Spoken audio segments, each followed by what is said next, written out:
Shri Venkateswara gold తాకట్టులో ఉన్న మీ బంగారాన్ని విడిపించి కొనబడును.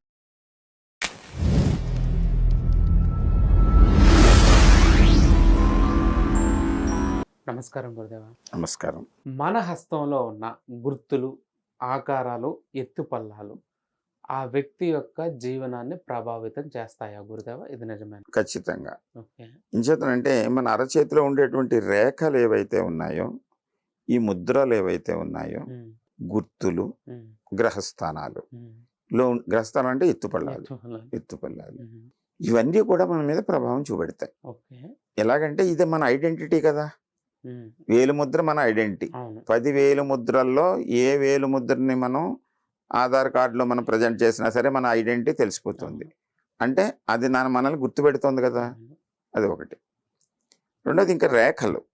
ఈ రేఖలు ఏవైతే ఉన్నాయో కొన్ని సూక్ష్మ రేఖలు కలిసి గుర్తులుగా ఏర్పడుతూ ఉంటాయి.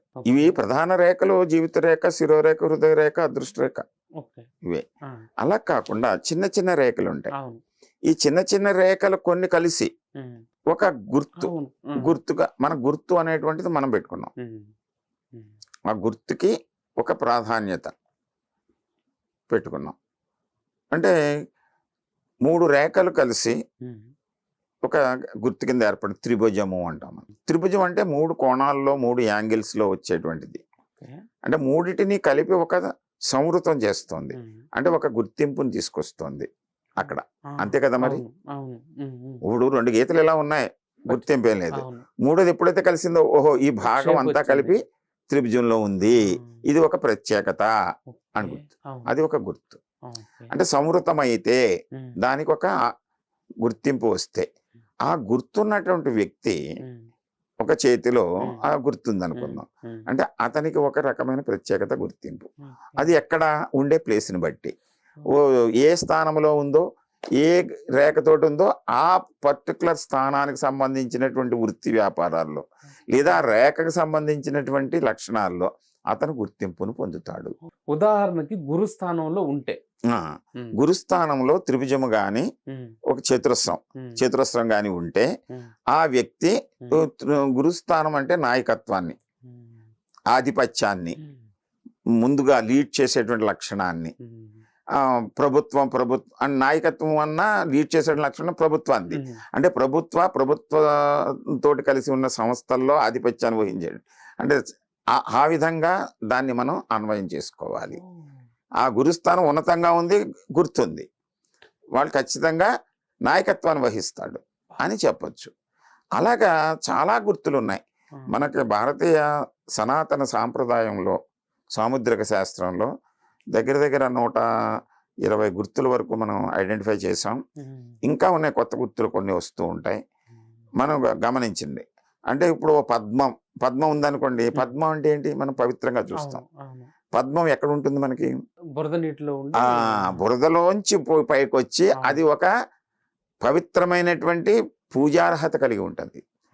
అంటే ఆ గుర్తు కలిగిన వ్యక్తి అతను ఎంత స్టేజ్ నుంచి వచ్చినా సరే అతనిలో భావాలు ఉన్నతంగా వచ్చి చక్కగా గుర్తింపబడేటట్టు, 10 మంది చేత ఆకర్షింపబడేటట్టు అతని యొక్క జీవన విధానం ఉంటుందని ఆ గుర్తుకి విశ్లేషణ చేస్తాం.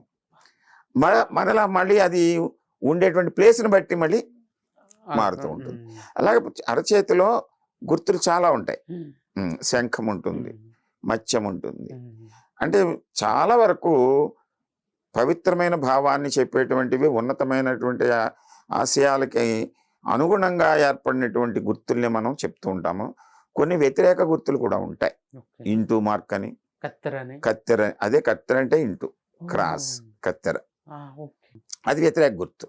అంటే మనం ఇప్పుడు పరీక్షల్లో పేపర్లో రాసామనుకోండి, టిక్ పెడతాము, తప్పు అయితే అంటే అక్కడ ఇంటూ మార్క్ అనేటువంటిది ఒక వ్యతిరేక గుర్తు. అంటే ఇంటూ మన చేతిలో ఉందనుకోండి, అది ఏదో ఒక రేఖనో లేకపోతే ఇంకొక గుర్తును ఖండిస్తుంది. ఖండన అంటే దాని భావం వ్యతిరేకం అయిపోయింది. అంతే గుర్తులు. ఎత్తుపల్లాలు కూడా ఎత్తుగా ఉంటే ఒక సామాన్యంగా ఉండాలి. బాగా ఎత్తుగా ఉన్నా కూడా వ్యతిరేక ఫలితం ఇస్తుంది. బాగా ఎత్తుగా ఉంటే మనం దాన్ని అధిరోహించలేము. ఓ సామాన్యంగా ఉంటే మనం నీ లోతుగా ఉందని నీచం అంటాం. డౌన్ అది మంచిది కాదు, బాగా ఎత్తు మంచిది కాదు. సామాన్యంగా ఉండాలి, కొంచెం ఉన్నతంగా ఉండాలి గ్రహస్థానం.